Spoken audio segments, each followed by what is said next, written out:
Clapperboard, before we begin, make sure to hit that subscribe button, like the video, and share it with someone who needs to hear this powerful story. Stay with me till the end, because what happens in the last few minutes will restore your faith in humanity. It was a quiet afternoon in a small roadside diner, the kind where time seemed to move slower, and the smell of coffee and fried eggs floated through the air. Outside, the sun shimmered on the hood of parked cars, and a few bikers' motorcycles gleamed under the light, though their owners weren't inside yet. Inside, at a corner booth near the window, sat a girl, around 17, with brown hair tied in a messy ponytail. Her name was Lily. She wore a faded pink sweater, her leg braces visible beneath the table. Every movement she made was careful, as if the world had taught her that even small steps could bring pain. The waitress, Carla, often said Lily was one of the sweetest souls she'd ever met. She came in every Saturday afternoon for a slice of apple pie and hot chocolate after her therapy sessions. That diner had become her little piece of peace, until that day. At another booth sat 3 high school boys, the kind who thought loud laughter and cruel jokes made them powerful. Their leader, Derek, had that arrogant grin that made others uncomfortable. When he noticed Lily walking toward the counter with her crutches, something dark flickered in his eyes.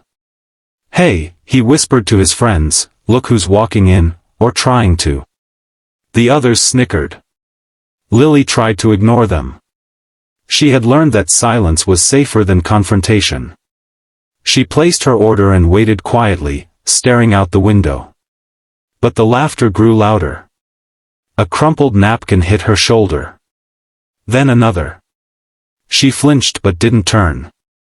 Carla came over quickly. "Knock it off, boys," she said sharply. "Or you can take your food outside." Derek just smirked. "Relax, ma'am. We're just having fun."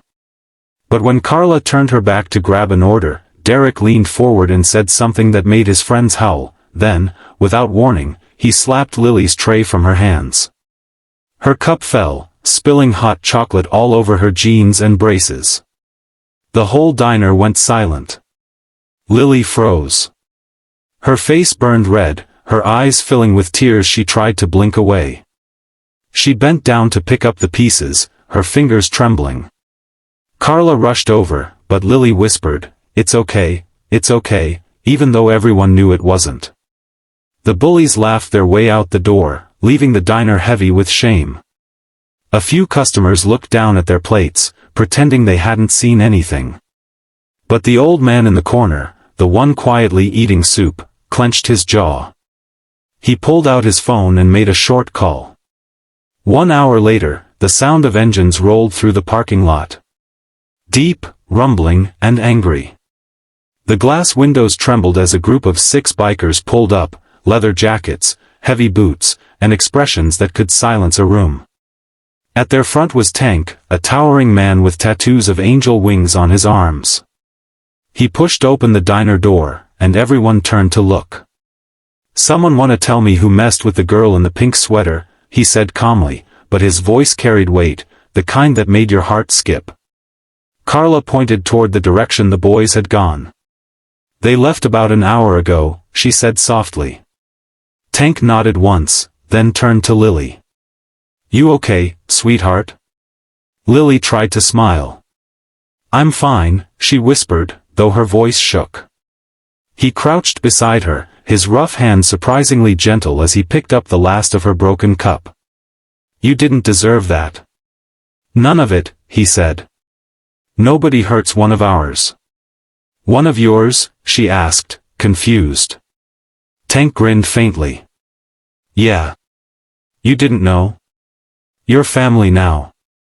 That night, as the boys returned to the same diner, laughing again, they didn't notice the row of motorcycles parked in the shadows. The laughter stopped the second Tank and his crew stepped out from behind the diner's sign. No one raised a fist. They didn't have to.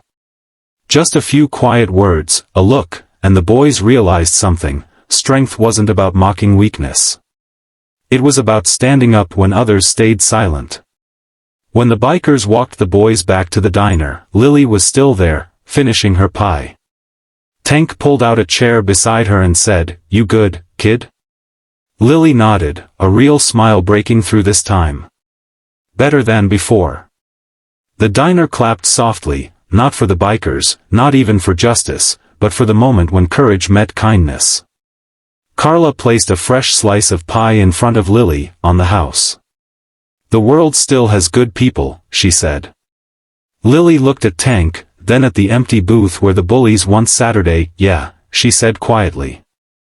"I guess it does." And as the bikers roared away into the setting sun, the sound no longer felt like thunder, it felt like a promise.